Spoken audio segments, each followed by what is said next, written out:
Bismillahirrahmanirrahim. Assalamualaikum warahmatullahi wabarakatuh. Pemirsa yang dirahmati Allah, marilah kita simak ceramah dari Buya Ar-Rasyadin dengan tema apakah dosa merupakan takdir dari Allah. Sebelumnya marilah kita bersolawat terlebih dahulu. Allahumma sholli ala sayyidina Muhammad wa ala ali sayyidina Muhammad. Selamat menyaksikan. Setelah beliau membahas tentang bahwa semua perbuatan hamba itu makhluk ciptaan Allah, namun demikian tidak seharusnya seorang hamba itu menjadi fatalis. Apa arti fatalis? Menyalahkan Allah jika dia salah. Kita salah lalu kita salahkan Allah, itu fatalis. Dan itu ciri-ciri orang-orang yang rohaninya kerdil, suka mengkambing hitamkan selain dirinya apabila dia salah. Maka ciri-ciri orang-orang yang rohaninya tidak pernah berkembang, dia tidak pernah mengaku salah.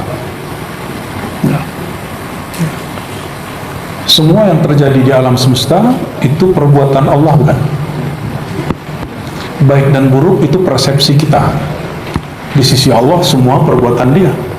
Dan Allah la yus'al amma yuf'al. Allah nggak boleh ditanya kenapa. Yang ditanya itu kitanya kenapa. Apa cara kita menanggapi sesuatu. Maka tidak ada di sisi Allah itu kecuali semuanya baik. Adapun baik buruk persepsi kita. Oke? Apakah semua taat itu baik? Apakah semua maksiat itu jahat? Betapa banyak orang taat tapi hati dia merasa sombong dengan ketaatannya. Betapa banyak orang yang terjebak kepada maksiat tapi asbab maksiat Allah kemudian pecahkan keras hatinya sehingga air mata dia langsung mengalir. Yang mana orang yang hatinya keras nggak pernah tersentuh dan sulit diajar ya, karena merasa sudah terlalu aman dari makarnya Allah. Hati-hati, la ya'man min makrillah illa munafik. Tidak ada orang yang merasa aman dari makarnya Allah kecuali munafik. Maka Imam Al-Hasan Al-Basri mengatakan, man amina minan nifaq fahuwa munafik. Siapa merasa dirinya tidak munafik, itulah munafik. Maka ayyuhal ikhwah, di rumah, di tempat bekerja, di sekolah, di masyarakat, jika ada masalah sumbernya atau kita terlibat, langsung sportif. Jika ini seorang salik, orang yang sedang menempuh jalan kepada Allah, dengan penuh tanggung jawab kita katakan saya salah. Gak usah cari-cari kesalahan orang lain. Dan masalahnya hari ini yang mengajarkan nunjuk-nunjuk orang itu ustadz dan kiai, itu masalahnya ya. Semoga umat Nabi Muhammad SAW ya, terjaga dari ulama su, ulama yang hatinya busuk. Ulama su bukan orang yang beda politik, bukan orang yang beda thariqah, bukan orang yang beda mazhab. Ulama su orang-orang yang hatinya busuk, penuh dengan iri dan dengki. Na'udzubillah min dzalik. Sekarang kita masuk ke beberapa baris di bawah halaman 4 ya, yang punya kitab. Qala ba'dul asyakh, kelihatan? Ya. Berkata sebagian syekh, kullu man laysa lahu bidayatun muhriqah laysa lahu nihayatun musyriqah. Orang yang awalnya tidak sungguh-sungguh, maka akhirnya tidak akan sukses cemerlang. Imam Junaid ngumpul-ngumpul dengan para wali-wali kutub. Apa kata beliau? Itu kalau para murid melihat kita sekarang nggak pernah tahu masa lalu kita, tazandaku, mereka akan zindik. Apa kata mereka? Jadi wali mah santai-santai aja, gak usah wirid-wirid banyak. Norak, masa wali wiridan? Itu perkataan Imam Junaid. Apa kata Junaid? Murid kalau melihat kami sekarang tidak tahu kami masa lalu, mereka akan jadi zindik. Dikira jadi kekasih Allah cukup dengan ngoceh-ngoceh aja, ngomong-ngomong ma'rifat dong ya, duduk-duduk ngaji ma'rifat ya, nggak ada amalan, nggak ada riyadhah, nggak ada mujahadah, nggak ada suluk. Apalagi yang ngaku nggak perlu berthariqah. Wah, hebat bener itu ya.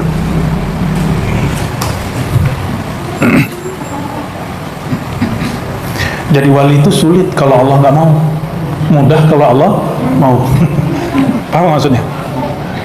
Jadi kalau orang jadi kekasih Allah sebelum Allah menghendakinya, itu sulit. Tapi Allah kalau menghendaki seseorang jadi walinya, Fudail bin Iyad, seorang penyamun, jadi wali. Obatnya karena dia bermaksiat, asbab dia jahat, dia jadi orang baik. Jadi ternyata yang dia jahati seorang wali Allah, maka dia berubah. Ya. Seperti kisah Buya Hamka punya ayah namanya Haji Rasul. Haji Rasul itu diceritakan ya dalam buku ayahku bahwa beliau ini pernah dulu, zaman-zaman dulu masih banyak penyamun. Ada penyamun di tengah jalan nyita semua barang berharganya. Terus ayah Buya Hamka ini minta izin baca sesuatu, nggak tahu yang dibaca Yasin atau apa. Tiba-tiba si penyamunnya sadar. Nah itulah mungkin pewaris Fudail bin Iyad jadi muridnya. Jadi murid. Maka siapapun yang memandang dirinya terjebak pada dosa, jangan putus asa. Siapa saja yang Allah muliakan di hari yang taat, jangan kemudian merasa aman. Ya, hanya Rasulullah SAW yang aman dari makarnya Allah. Tapi beliau setiap hari masih merasa harus hati-hati dengan hukum Allah Subhanahu Wa Taala. Ini pertanyaan wajib dijawab. Taat takdir nggak? Taat itu bagian dari takdir nggak? Nah, ya, definisi takdir itu apa sih? Ketetapan Allah. Adakah di alam ini sesuatu di luar ketetapan Allah? Ada nggak? Jadi taat takdir nggak? Dibalik, maksiat takdir nggak? Ini jangan salah paham. Ternyata orang-orang mau di kampus, mau di pesantren, bahkan para ustadz sebagian salah paham tentang takdir. Dikira takdir itu cuma yang diusahakan hamba. Kalau apa yang tidak diusahakan hamba, kalau hamba sudah tidak sanggup, baru berlaku takdir. Ada yang begitu kan? Itu berbahaya. Itu qadariyah, neo qadariyah. Neo ya, oleh para ulama salaf, qadariyah itu sebagian dianggap murtad, tapi saya tidak. Mereka salah persepsi aja. Rukun imannya belum sempurna. Sekarang muncul lagi ustaz-ustaz begitu, ya. Yang lucunya, tadinya dia nggak Muslim, terus masuk Islam, jadi ustaz. Lah diikuti oleh orang yang lahirnya Islam. Itulah lucunya ya. Memang dunia permualafan ini betul-betul laku di Indonesia ya. Kita nggak nolak orang mualaf, senang ada orang mualaf, tapi kalau mualaf mengajar sebelum matang, kita khawatir. Cukup ceritakan perjalanan rohaninya, tidak usah menjelekkan agama sebelumnya. Cukup jelaskan pemahaman baru dia, tidak usah kemudian jelek-jelekin agama lamanya yang sudah jelek ya. Udah jelek ngapain dijelek-jelekin lagi ya kan? Khair. Jadi taat itu takdir bukan? Oke. Maksiat takdir? Benar. Tarantum dibilang Jabariyah loh, serba takdir. Benar nggak nih? Serius? Hakun. Aku yakin. Maka pertanyaannya balik lagi, adakah di alam ini sesuatu terjadi di luar ketentuan Allah? Ada nggak? Oke. Tapi bedakan keyakinan kita bahwa taat, maksiat, baik buruk itu ciptaan Allah, ketetapan Allah, dengan kita ridha dengan yang Allah ciptakan, itu beda. Allah menciptakan sesuatu bukan berarti menginginkan sesuatu itu untuk kita pakai, belum tentu. Allah menciptakan taat dan Allah ridha dengan ketaatan. Allah ciptakan maksiat dan Allah tidak ridha dengan. Maka ada kalimat di sini, la yarda bil ma'siyah.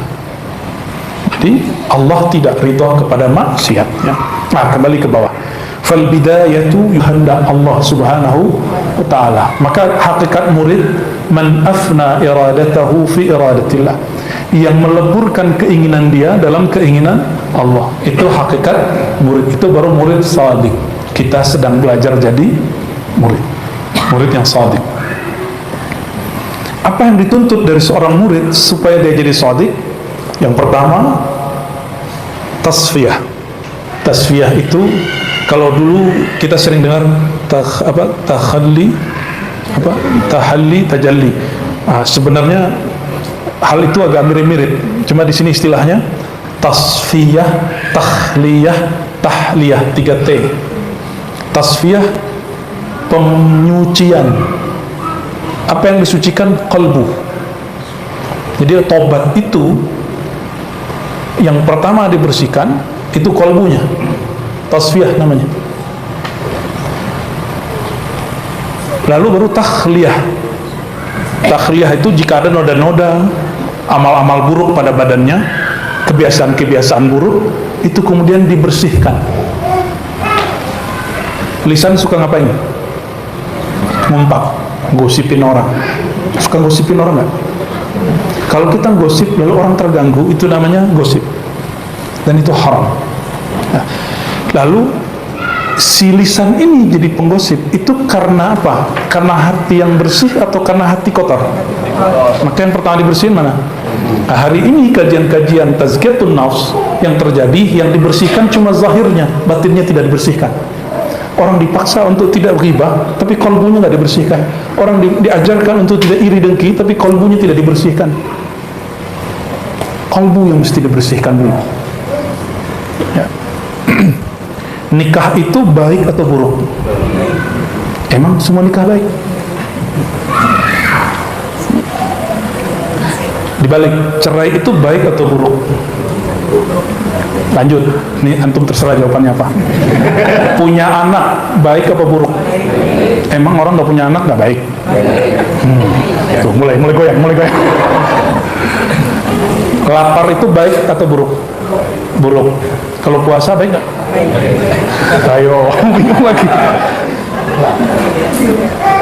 Kata dokter, tidur yang baik itu berkualitas itu 8 jam sehari. Kalau antum tahajud 1 jam berkurang 1 jam. Begadang, kata dokter begadang nggak boleh. Kata dokter siapa tuh, YouTuber itu? Nggak boleh begadang, kata si dokter apa? Ucap ente matanya mirip sama dia. Kirain mau alaf dari mana gitu. Dari lahir ya, alhamdulillah.